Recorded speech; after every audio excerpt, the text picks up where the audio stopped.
ಎಲ್ಲರಿಗೂ ನಮಸ್ಕಾರ. ನಾನು ಶ್ವೇತಾಸ್ ಬ್ಲಾಗ್ಸ್ ಕನ್ನಡಗೆ ವೆಲ್ಕಮ್. ಇವತ್ತು ನಾನು ಎಣ್ಗಾಯಿ ಅಂತ ಗೊತ್ತಿರುತ್ತೆ ನಿಮ್ಮೆಲ್ಲರಿಗೂ.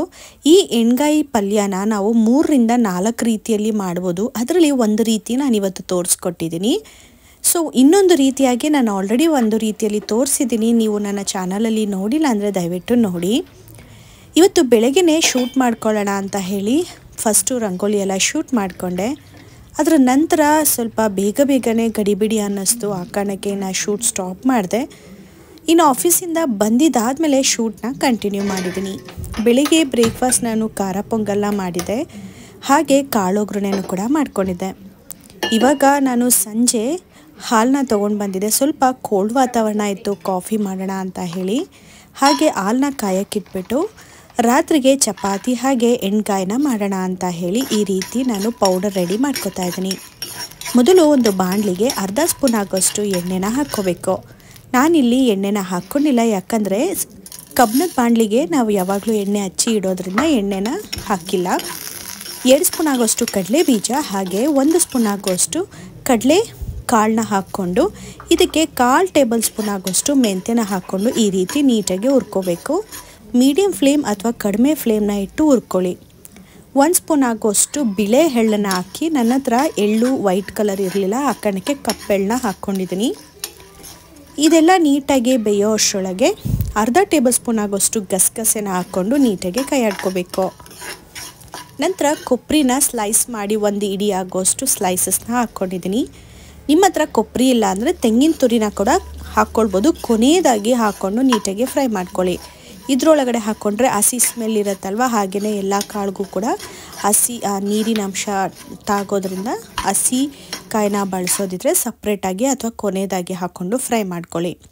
ಇಷ್ಟು ಫ್ರೈ ಮಾಡಿದ ನಂತರ ನಾನು ಇದನ್ನು ಮಿಕ್ಸಿ ಜಾರಿಗೆ ಎತ್ತಿಟ್ಕೊಂಡು ಬಿಡ್ತೀನಿ ಒಂದೇ ಸತಿ. ತಣ್ಣಗಾದಮೇಲೆ ರುಬ್ಕೋಬೇಕು. ಹಾಗೆ ಒಣಮೆಣ್ಸಿನ್ಕಾಯಿನ ಫ್ರೈ ಮಾಡ್ಕೋಬೇಕು. ನಾನಿಲ್ಲಿ ಸಪ್ರೇಟಾಗಿ ಮಾಡ್ಕೋತಿದ್ದೀನಿ. ಈಗ ಇದೇ ಒಂದು ಪ್ಯಾನಿಗೆ 1/4 ಟೇಬಲ್ ಸ್ಪೂನ್ ಆಗೋಷ್ಟು ಎಣ್ಣೆನ ಹಾಕ್ಕೊಳ್ತೀನಿ. 5 ರಿಂದ 6 ಬ್ಯಾಡಗಿ ಮೆಣಸಿನ್ಕಾಯಿ, 4 ಖಾರದ ಮೆಣಸಿನ್ಕಾಯಿನ ಹಾಕ್ಕೊಂಡು ಈ ರೀತಿ ಫ್ರೈ ಮಾಡ್ಕೊತೀನಿ.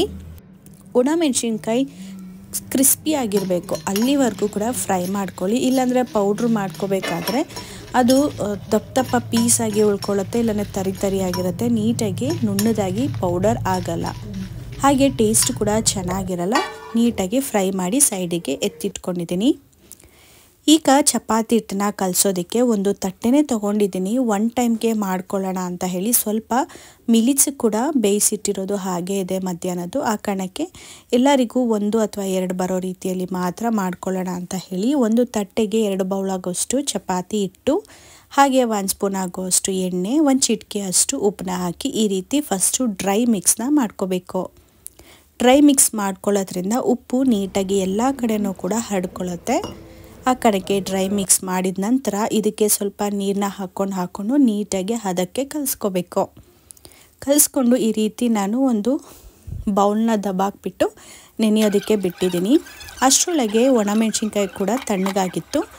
ಈಗ ಹುರಿದಿರೋ ಅಂಥ ಅಷ್ಟು ಮಸಾಲಕ್ಕೆ ಸ್ವಲ್ಪ ಅರಿಶಿನ ಹಾಕಿ ಉಪ್ಪನ್ನ ಹಾಕಿ, ಉಪ್ಪು ಹಾಕಿರುವಂಥ ಕ್ಲಿಪ್ಪಿಂಗ್ ಇಲ್ಲಿ ಮಿಸ್ ಆಗಿದೆ.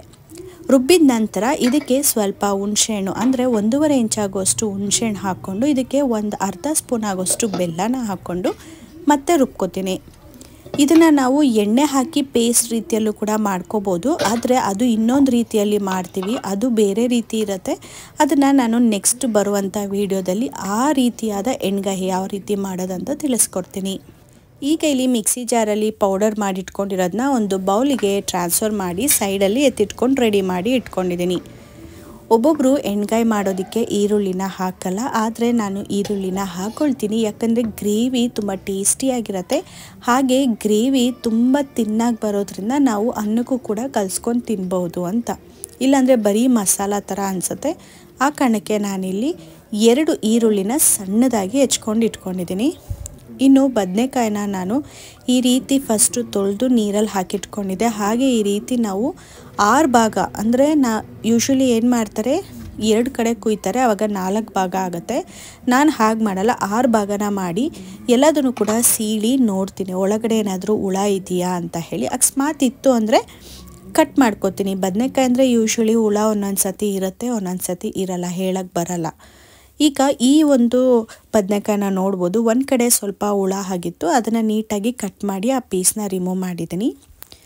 ಇವಾಗ ಪೀಸ್ ಮಾಡಿರುವಂಥ ಬದನೆಕಾಯಿಗೆ ಈ ರೀತಿ ಮಾಡಿಟ್ಕೊಂಡಿರುವಂಥ ಪೌಡರ್, ಪೇಸ್ಟ್ ಅಲ್ಲ ಪೌಡರ್ನ ಈ ರೀತಿ ಎಲ್ಲ ಕಡೆ ಭಾಗಕ್ಕೆ, ಅಂದರೆ ಎಲ್ಲೆಲ್ಲಿ ಕಟ್ ಮಾಡಿದ್ವಲ್ವ ಅಲ್ಲೆಲ್ಲ ಸ್ಪೇಸ್ ಇರುತ್ತಲ್ವ ಅಲ್ಲಿಗೆಲ್ಲ ನೀಟಾಗಿ ತುಂಬ್ಕೋಬೇಕು. ಈ ರೀತಿ ತುಂಬಿಕೊಂಡು ಫಸ್ಟು ರೆಡಿ ಮಾಡಿ ಇಟ್ಕೊಳ್ಳಿ. ನಂತರ ಇದನ್ನು ಒಂದು ಬೌಲ್ಗೆ ಹಾಕಿ ಹಾಗೆ ಸೈಡಲ್ಲಿ ಎತ್ತಿಟ್ಕೊಂಡು ಬಿಡ್ತೀನಿ. ಇವಾಗ ನಾನು ಪಲ್ಯನ ಫಸ್ಟು ಮಾಡೋಣ ಅಂತ, ಬಾಣಲಿಕ್ಕಿಂತ ಕಂಫರ್ಟಬಲ್ ಅಂದರೆ ಈ ರೀತಿ ಇರುವಂಥ ಪಾತ್ರೆ, ಯಾಕಂದರೆ ಹೋಲ್ ಬದನೆಕಾಯಿನ ಬೇಯಿಸೋದ್ರಿಂದ ಚಿಕ್ಕ ಪಾತ್ರೆ ಇದ್ದರೆ ನೀಟಾಗಿ ಬೇಯುತ್ತೆ ಅಂತ. ಈಗ ಒಂದು ಪಾತ್ರೆಗೆ 4 ಸ್ಪೂನ್ ಆಗೋಷ್ಟು ಎಣ್ಣೆನ ಹಾಕ್ಕೊಂಡಿದ್ದೀನಿ. 1 ಸ್ಪೂನ್ ಆಗೋಷ್ಟು ಸಾಸಿವೆ, 1 ಸ್ಪೂನ್ ಆಗೋಷ್ಟು ಜೀರಿಗೆನ ಹಾಕ್ಕೊಂಡು ಈಗ 2 ಎಸಳಷ್ಟು ಕರಿಬೇವಿನ ಸೊಪ್ಪು ಹೊರಗಡೆನೇ ಇಟ್ಟಿರೋದ್ರಿಂದ ಈ ಸತಿ ಒಣಗೋಗ್ಬಿಟ್ಟಿದೆ. ಇದು ಖಾಲಿ ಆದಮೇಲೆ ತರ್ತೀನಲ್ವ ಆವಾಗ ಫ್ರಿಜ್ಗೆ ಇಟ್ಕೊತೀನಿ. ಈಗ 2 ಈರುಳ್ಳಿ ಸಣ್ಣದಾಗಿ ಹೆಚ್ಚಿಟ್ಕೊಂಡಿರೋದನ್ನು ಕೂಡ ಹಾಕ್ಕೊಂಡು ಫ್ರೈ ಮಾಡ್ಕೋಬೇಕು. ಇಲ್ಲಿ ಈರುಳ್ಳಿನ ಡೀಪ್ ಫ್ರೈ ಮಾಡ್ಕೋಬೇಡಿ, ಲೋ ಫ್ಲೇಮಲ್ಲೇ ಇಟ್ಕೊಂಡು ನಾರ್ಮಲಾಗಿ ಒಂದು ಅರ್ಧ ಬೇಯೋವರೆಗೂ ಫ್ರೈ ಮಾಡ್ಕೊಳ್ಳಿ. ಅದರ ನಂತರ ನಾವು ಬದನೆಕಾಯಿನ ಹಾಕಬೇಕಾಗತ್ತೆ. ಈಗಲೇ ನಾವು ಜಾಸ್ತಿ ಫ್ರೈ ಮಾಡಿಕೊಂಡ್ರೆ ಮತ್ತೆ ಇನ್ನೂ ಬದನೆಕಾಯಿ ಹಾಕ್ದಾಗಲೂ ಕೂಡ ಫ್ರೈ ಆದರೆ ಅದು ಓವರ್ ಫ್ರೈ ಆಗುತ್ತೆ. ಆ ಕಾರಣಕ್ಕೆ ಈಗ ನೋಡ್ಕೊಳ್ಳಿ, ಒಂದು ಅರ್ಧ ಅಷ್ಟು ಈರುಳ್ಳಿ ಬೆಂದಿದ್ರೆ ಸಾಕು. ಈಗ ನಾನಿಲ್ಲಿ ಬದನೆಕಾಯಿನ ಏನು ಪೌಡರ್ನ ಫಿಲ್ ಮಾಡಿ ಇಟ್ಕೊಂಡಿದ್ದಲ್ವ ಅದನ್ನೆಲ್ಲ ಈ ರೀತಿ ಒಗ್ಗರಣೆಗೆ ಜೋಡಿಸ್ಕೊಂಡು ಹಾಕ್ಕೊಳ್ತಾ ಇದ್ದೀನಿ. ಇದು ಉಂಡೆ ಕಂಪ್ಲೀಟಾಗಿ ಹಾಕಿರೋದ್ರಿಂದ ನೀಟಾಗಿ ಬೇಯಬೇಕು. ನಾವು ಅದನ್ನು ನೀಟಾಗೂ ಕೂಡ ಚೆಕ್ ಮಾಡ್ಕೋಬೇಕು. ಈ ರೀತಿ ಫಸ್ಟು ಜೋಡಿಸಿದ ನಂತರ ನಾನು ಲಿಡ್ನ ಕ್ಲೋಸ್ ಮಾಡಿಬಿಟ್ಟು ಒಂದು 5 ನಿಮಿಷ ಬೇಯೋದಕ್ಕೆ ಇಡ್ತೀನಿ. ಆದರೆ ನಾನಿಲ್ಲಿ ಕಂಪ್ಲೀಟಾಗಿ ಲೋ ಫ್ಲೇಮ್ನ ಇಟ್ಟಿದ್ದೀನಿ.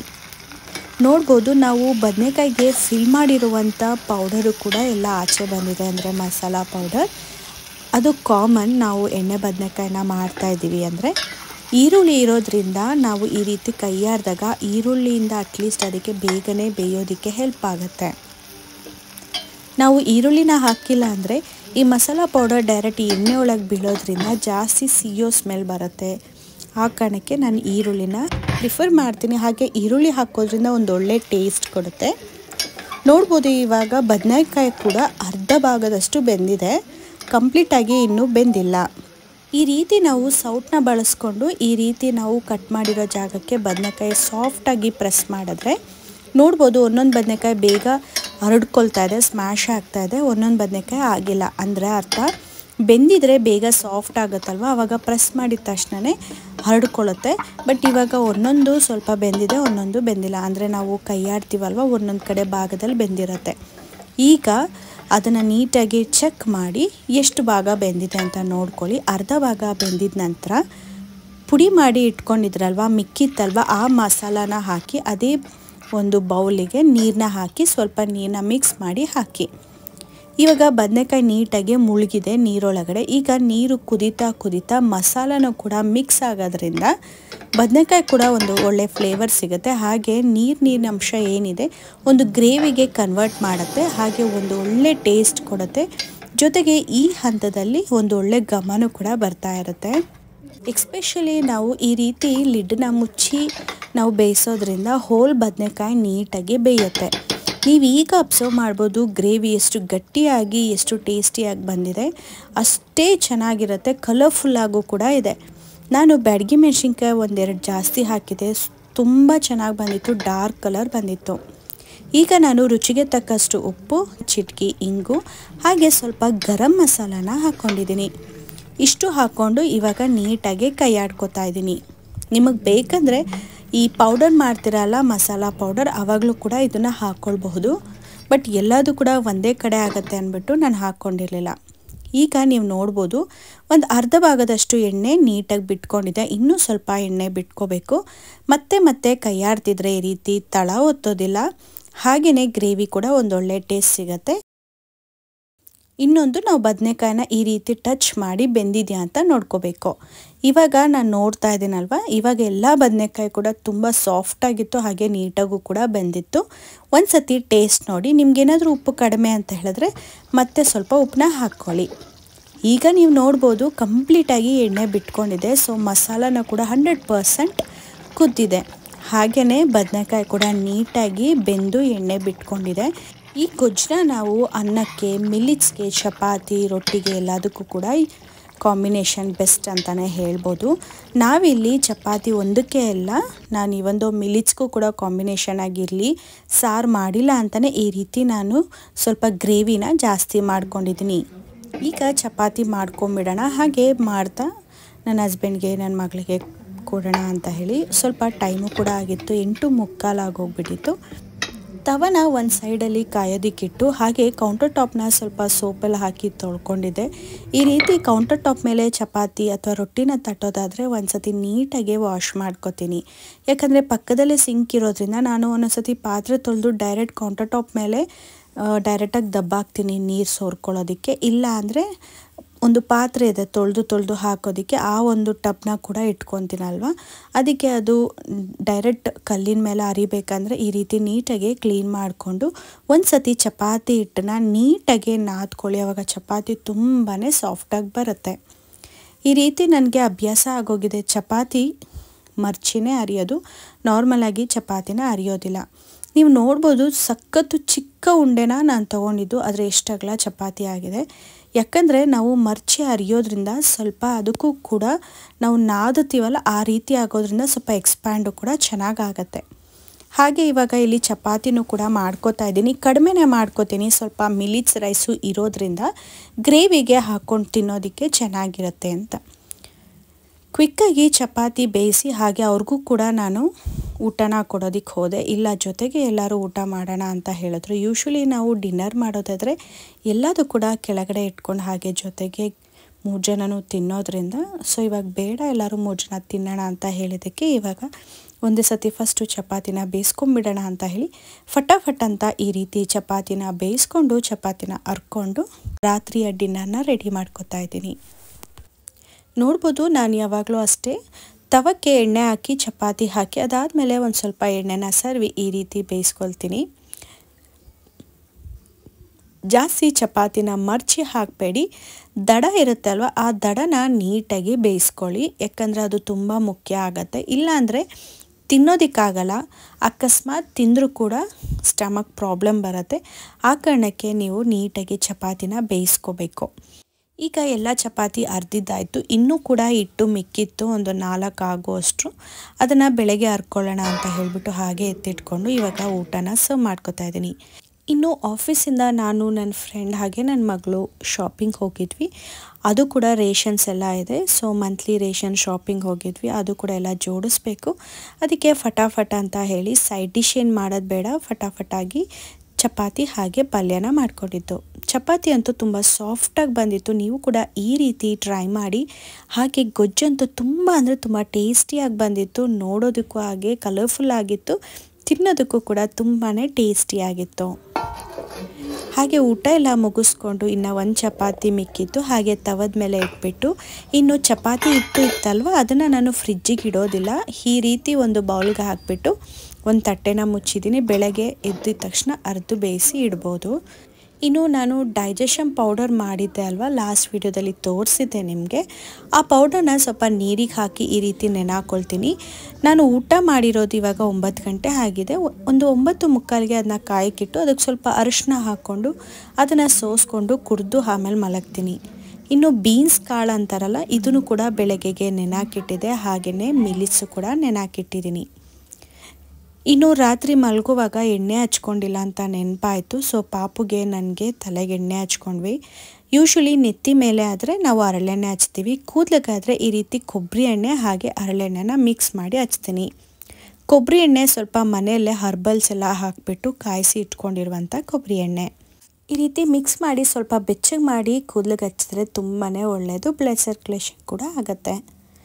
ಈಗ ನಾನು ಎಣ್ಣೆ ಎಲ್ಲ ಹಚ್ಕೊಂಡಿದ್ದಾಯಿತು. ನಾನಿವತ್ತು ಡಿಮಾರ್ಟಿಗೆ ಹೋಗಿದ್ದೆ ಅಂತ ಹೇಳಿದ್ನಲ್ಲ, ಈ ರೀತಿ ಚಿಕ್ಕ ಚಿಕ್ಕ ಪ್ಲಾಸ್ಟಿಕ್ ಬಾಕ್ಸ್ನ ತೊಗೊಂಡು ಬಂದಿದೆ. ಯೂಶ್ವಲಿ ಪ್ಲಾಸ್ಟಿಕ್ ಬಾಕ್ಸ್ ತುಂಬ ಅಂದರೆ ತುಂಬಾ ಕಡಿಮೆ, ಒಂದು 5% ಯೂಸೇಜ್ ಇರ್ಬೋದು ಅಷ್ಟೇ. ಈ ಬಾಕ್ಸ್ ತಂದಿದ್ದ ಉದ್ದೇಶ ಏನಂದರೆ ನಾವು ಪಿಕ್ಕಲ್ ಆಗಿರ್ಬೋದು ಯಾರಿಗಾದ್ರೂ ಏನಾರು ಕೊಡೋದಿದ್ರೆ ಈ ರೀತಿ ಚಿಕ್ಕ ಚಿಕ್ಕ ಬಾಕ್ಸ್ ಇದ್ದರೆ ಚೆನ್ನಾಗಿರುತ್ತೆ. ಹಾಗೆ ನಾನು ಆಫೀಸಿಗೆ ಬೆಟ್ಟದ ನೆಲ್ಲಿಕಾಯಿ ಎಲ್ಲ ತೊಗೊಂಡು ಹೋಗ್ತೀನಲ್ವ, ಆ ಕಣಕ್ಕೆ ಆ ಬಾಕ್ಸ್ನ ತೊಗೊಂಡು ಬಂದೆ. ಹಾಗೆ 2 ಬೌಲ್ ತೊಗೊಂಡು ಬಂದೆ. ಇನ್ನು ಸ್ಟೀಮ್ ಮಾಡಿ ನಾವು ತರಕಾರಿನೂ ಕೂಡ ಬೇಯಿಸ್ಬೋದು ಈ ಒಂದು ಪಾತ್ರೆಯಲ್ಲಿ, ಅದನ್ನು ಕೂಡ ತೊಗೊಂಡು ಇನ್ನು ಮನೆಗೆ ಬೇಕಾಗಿರುವಂಥ ಎಲ್ಲ ಥರ ರೇಷನ್ನ ತೊಗೊಂಡು ಬಂದಿದ್ದೀನಿ. ನಮ್ಮನೇಲಿ ಜಾಸ್ತಿ ಬೇಳೆ ಬಳಸೋದು ಜಾಸ್ತಿ, ಕಾಳುಗಳನ್ನು ಬಳಸೋದು ಜಾಸ್ತಿ. ಕಾಳುಗಳು ನಾವು ಯೂಶ್ವಲಿ ಬಸ್ಸಾರು ಮಾಡೋದಕ್ಕೆ ಬಳಸಿದ್ರೆ, ಇನ್ನು ಬೇಳೆಗಳಂತೂ ಬ್ರೇಕ್ಫಾಸ್ಟ್ಗೆ ಜಾಸ್ತಿ ಬಳಸ್ತೀವಿ. ಯಾಕಂದರೆ ಮಿಲಿಟ್ಸ್ನ ಬಳಸೋದ್ರಿಂದ ನಾವು ಬೇಳೆನ ಬಳಸೋದು ಅವಶ್ಯಕತೆ ಇರುತ್ತೆ. ಹಾಗೆ ಸಬಿನ ಇರ್ಬೋದು, ಎಲ್ಲ ಥರ ಕಾಳು ಎಲ್ಲ ಥರ ಬೇಳೆಗಳನ್ನು ಎಲ್ಲ ಈವನ್ ಆಗಿ ಈಕ್ವಲ್ ಆಗಿ ತೊಗೊಂಡು ಬರ್ತೀನಿ. ಸೊ ಇಷ್ಟು ಶಾಪಿಂಗ್ ಮಾಡೋದು ಈಸಿ ಅಂತ ಅಂದರೆ ಜೋಡಿಸೋದು ಅಷ್ಟೇ ಕಷ್ಟ ಆಗುತ್ತೆ. ಪ್ರತಿಯೊಂದು ಬಾಕ್ಸ್ನ ರೀಫಿಲ್ ಮಾಡಿ ಹಾಗೆ ಇದನ್ನು ಕೂಡ ಮಿಕ್ಕಿರೋದನ್ನೆಲ್ಲ ಸೈಡಿಗೆ ಎತ್ತಿಟ್ಟು ಇದನ್ನೆಲ್ಲ ಕ್ಲೀನ್ ಮಾಡೋ ಅಷ್ಟರೊಳಗೆ ಆಲ್ಮೋಸ್ಟ್ 11 o'clock ಆಗಿತ್ತು. ಎಲ್ಲ ಕೆಲಸ ಮುಗಿಸಿ ಮಲಗಿದ್ದಾಯಿತು. ಸೊ ಇವತ್ತಿಗೆ ಈ ವಿಡಿಯೋ ಮುಗಿತಾ ಇದೆ. ಹಾಗೆ ನಿಮಗೆಲ್ಲರಿಗೂ ಈ ವಿಡಿಯೋ ಇಷ್ಟ ಆಯ್ತಂದರೆ ದಯವಿಟ್ಟು ಲೈಕ್ ಮಾಡಿ. ನಾನು ತೋರಿಸಿದಂಥ ರೆಸಿಪಿ ಇಷ್ಟ ಆಯ್ತಂದರೆ ಟ್ರೈ ಮಾಡಿ, ಕಮೆಂಟ್ ಮಾಡಿ. ನೆಕ್ಸ್ಟ್ ವಿಡಿಯೋದಲ್ಲಿ ಸಿಗ್ತೀನಿ. ಅಲ್ಲಿವರೆಗೂ ಟೇಕ್ ಕೇರ್, ಬಾಯ್.